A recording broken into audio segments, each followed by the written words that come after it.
Hello everyone, Strong Mom here, and today I'm going to talk about how controlling my ex-husband was.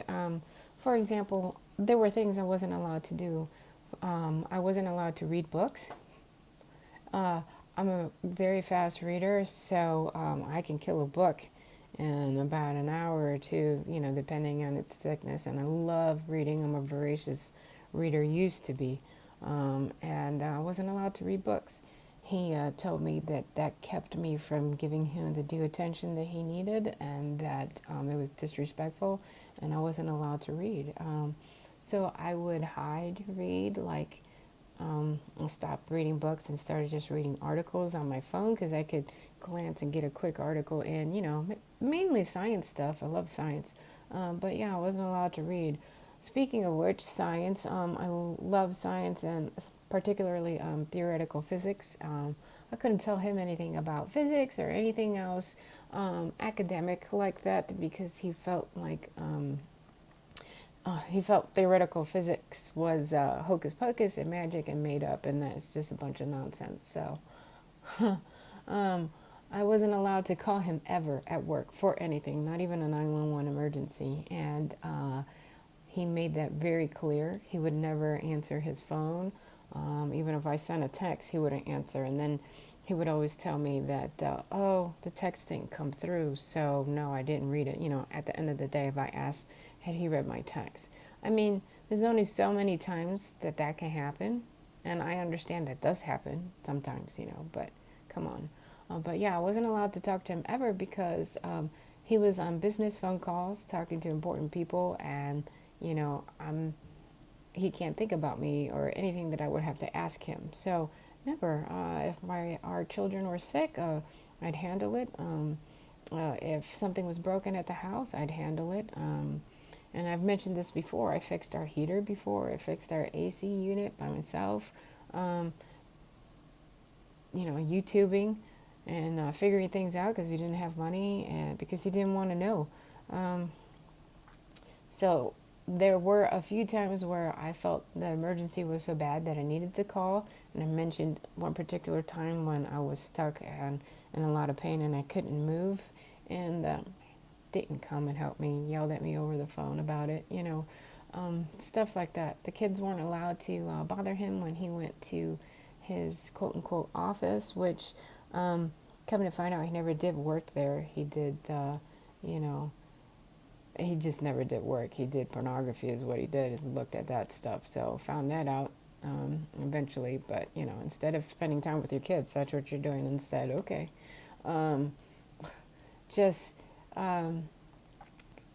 there's a lot of stuff that I wasn't allowed to do. I had to cut his hair. I had to do his clothes, and you know, some of it was because of money. But the thing was, it wasn't ever a request. It wasn't, hey babe, can you help me out? It was like, dude, you need to do this, and hey, do that, and no appreciation for what I did. He had stains on his shirts one time, and he asked me to get the stains out, and I was not feeling good. I was in a lot of pain. He said, well, you need to get the stains out because I can't do anything about it, so you need to do that now. So I did. I worked really hard in pain. I got the stains out, and that hurt me so badly. I just couldn't do anything for a really long time afterward. I couldn't move.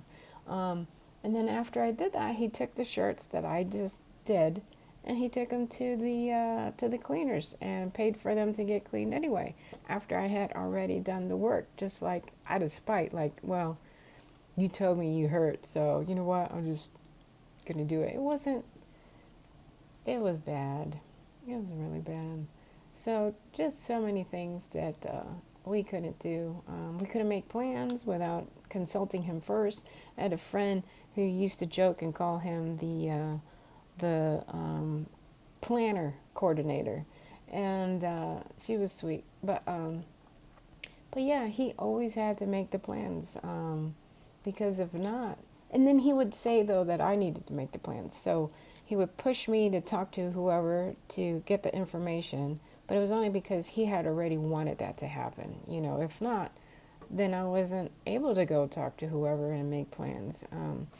but it's definitely whatever he wanted to do. When he wanted a party, we had a party, you know.